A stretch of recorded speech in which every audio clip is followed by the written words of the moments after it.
Tia mentioned, Councilwoman Blondell Reynolds Brown is holding a series of brown bag lunches during Women's History Month to discuss women's issues. Joining us is Jasmine, CEO and founder of SheCanWin. Welcome. Thank you. Thanks, Amanda. Thanks for having me. You're more than welcome. Now, just hearing SheCanWin is like, whoa, what is all of that about? Talk to us about the organization. So SheCanWin is a nonprofit organization that specializes and focuses on women running for office. So we train them, we support them, and we mentor them as they gear up to run for office. We're completely nonpartisan. So we want all walks of life, from Democrats, Republicans, Independent, Green parties. We train them side by side. Wow. Talk to us about how this SheCanWin started. So SheCanWin started back in 2013. So it came before the big women's wave that we have now from the 2016 election. And it really started when back when I was in grad school, I was freelancing as a political fundraiser for money to pay for school. Mm-hmm. And one day, I had been doing that for about 4 years, and a woman came to me and asked me would I work on her campaign and would I be her director of finance. And I was like, sure, no problem. And she was qualified. She was a lawyer, so smart, overly qualified, really. And I noticed I was running into a lot of barriers that I had never faced before in the 4 or 5 years I had been doing it prior. And I was like, ooh, this person is qualified. She, well-spoken, attractive. Why am I having so much trouble raising money for her? And I started comparing her to my previous candidates, and really the only difference was she was a woman. So I decided to do my capstone and my white paper to graduate from grad school on why women don't run for office. And at the core of it, there were so many barriers in terms of they don't get the same amount of donations that men get. They don't have mentors in the business. There are so many unspoken rules in politics that women just aren't available for and they don't know about, that it truly was a deterrent for women to run. So I was like, I wonder if I could address these barriers, would more women run? So in 2013, I held an informal class and 12 women signed up. 2 of them ran and won. I was like, maybe I'm on to something. So I did it again. I ran another class and 27 women signed up. 4 of them ran, 3 of them won. So I was like, all right, I'm gonna try this one more time, because if I do it again, I might be on to something. At that time, I think it was 38 women that signed up, and out of those 38 women, 5 ran.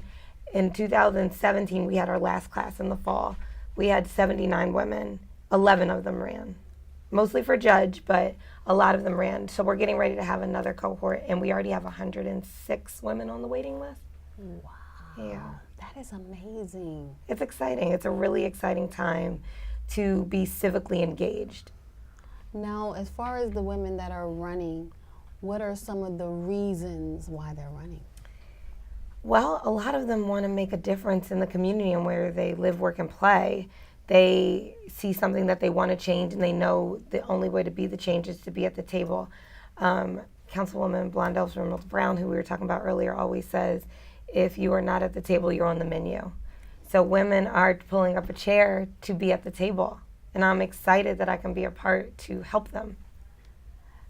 This is amazing, because a lot of women are sitting home saying, okay, I hear them on the news and in the papers telling women to get up there and run, but what is the first thing that I do? So that is an awesome thing to do, to just be like, okay, let's prepare you, because I'm seeing it all across the country. They're saying, let's get these women ready. They have a desire. We're seeing records now. Absolutely. Different nationalities. What, out of all the people, just even nationally, that have ran, are there any that stood out to you?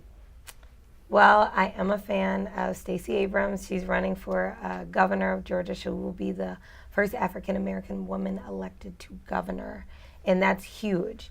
So I am particularly interested in her race. Keisha Bottoms, Via Lyles out in Charlotte. There are, and I name these women specifically, they're women of color, because for 2018, SheCanWin is putting a specific focus on women of color.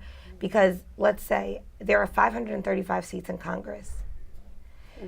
106 of them belong to women, so that's about 32%. 19% are women of color. So 38 people are women of color.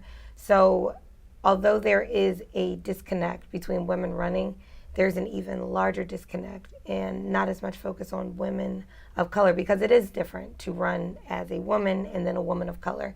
So for 2018, SheCanWin is most certainly focusing on getting more women of color elected. What you're doing is awesome.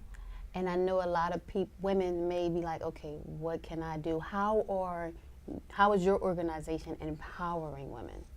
So aside from the training, let's say if you say, you know what, I don't want to run for office, I don't want to sit in the seat, but I want to help women get elected. We have all sorts of volunteer opportunities where you can go and work on women's campaigns, whether you're phone banking, door knocking, volunteering, mailing thank you letters. We'll teach you how to do all of that. And if you want to be an operative, because there aren't a lot of women operatives either in the political game, so we teach you how to be a operative as well and actually work on campaigns and make a living. So it's not just about running, it's about supporting, Absolutely. Getting out there, getting the word out. Absolutely. It's all about women supporting women. Awesome. Now, as far as this time, this energy, this atmosphere, why is it important for women to run? It's important to just have more, not just women, but everyone. It's important to have a government that reflects where you live, and to have white male elected officials is just not reflective of where we live. Let's just take Philadelphia. We are a minority majority city, and our government, we do a good job, but Philadelphia's never had a woman mayor. Nope, we've never had a woman mayor. Uh-oh, somebody's out there. Hello. So one of the things we want to try, when your government is more reflective of the community in which they're serving, it makes a better government. By having more women at the table, you are creating a government that reflects parity. Gotcha. Now there is a woman sitting there saying, I might be interested in running. How can they get in contact with you? Absolutely. Visit our website, www.shecanwin.net. You can always call me. It's on the website. You can follow us on Instagram and Twitter and Facebook, and it's at SheCanWin now. So there are plenty of ways to get in contact with us. If you're thinking about running, please, please, please visit the website and fill out a form. Fill out a form. Listen, that she can be your name on that ballot. You're going to get them prepared. So how long is the training class? So the training class is 4 weekends, and it's 9 modules within that weekend, and it normally goes from 8 to 5.